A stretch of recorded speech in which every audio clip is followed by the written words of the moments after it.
Mehsana station પર નવા ફૂટ ઓવરબ્રિજના નિર્માણ માટે 2 સ્પાન લોન્ચ કરાયા. પશ્ચિમ રેલવે પર ગતિ, સલામતી અને ગતિશીલતાને વધારવાના ઉદ્દેશથી માળખાકીય સુવિધાઓના ઝડપી વિકાસ માટે સતત કામ કરવામાં આવી રહ્યું છે. આ દિશામાં આગળ વધીને અમદાવાદ મંડળના મહેસાણા સ્ટેશન પર નવા ફૂટ ઓવરબ્રિજના નિર્માણ માટે 5 રનિંગ રેલ લાઇનો પર 2 સ્પાન્સ ગર્ડરનું લોન્ચિંગનું કામ સફળતાપૂર્વક પૂર્ણ કરવામાં આવ્યું. મહેસાણા સ્ટેશન પર નવા ફૂટ ઓવરબ્રિજના નિર્માણ માટે 5 રનિંગ લાઇનો પર 2 સ્પાન લોન્ચ કરવા માટે 7 કલાકનો બ્લોક લેવામાં આવ્યો હતો. લોન્ચિંગનું કામ સમય પર નિષ્પાદિત કરવામાં આવ્યું. 300 ટનની ક્રેન વડે બનાવવામાં આવેલ મધ્યમાં 1 કલાક સુધી ભારે વરસાદને કારણે પ્રભાવિત થયો હતો, પરંતુ તમામ ટીમોએ જબરજસ્ત સમર્પણ સાથે કામ કર્યું હતું અને સમયસર કામ પૂર્ણ કર્યું હતું.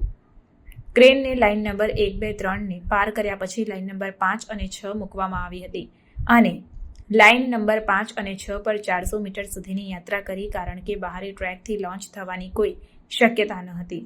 લાઇન નંબર 4, 5, 6 અને લાઇન નંબર 7, 8 માટે સ્પાન 26.8 મીટર અને સ્પાન 19.6 મીટરના ફૂલ 4 રસવાળા 2 સ્પાન લોન્ચિંગનું કામ સફળતાપૂર્વક કરવામાં આવ્યું.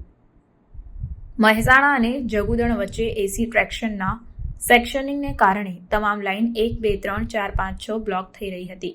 જો આમાંથી કોઈપણ લાઇનો ક્રેન મૂકવા માટે બ્લોક કરવામાં આવતી તો ઓછામાં ઓછા 7 કલાક માટે સાઇટ પર રહેવું પડતું.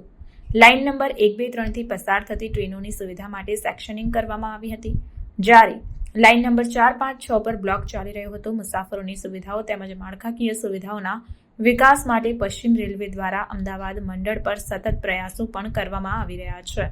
આ પરિયોજના હેઠળ પ્લેટફોર્મ નંબર 1, 2 અને 3 ને 4, 5, 6 અને 7, 8 સાથે જોડવામાં આવશે, જેથી મુસાફરોને એક પ્લેટફોર્મથી બીજા પ્લેટફોર્મ પર જવાનું સરળતા રહેશે. આ નવા ફૂટ ઓવરબ્રિજના નિર્માણથી લગભગ દરરોજ હજારો મુસાફરોને સીધો ફાયદો થશે. પશ્ચિમ રેલવેએ અમદાવાદ મંડળના વિકાસમાં મહત્વપૂર્ણ પહેલ કરી છે, જે મુસાફરોને વધુ સુરક્ષિત અને સુવિધાજનક મુસાફરી પૂરી પાડવાનો એક નોંધપાત્ર પ્રયાસ છે.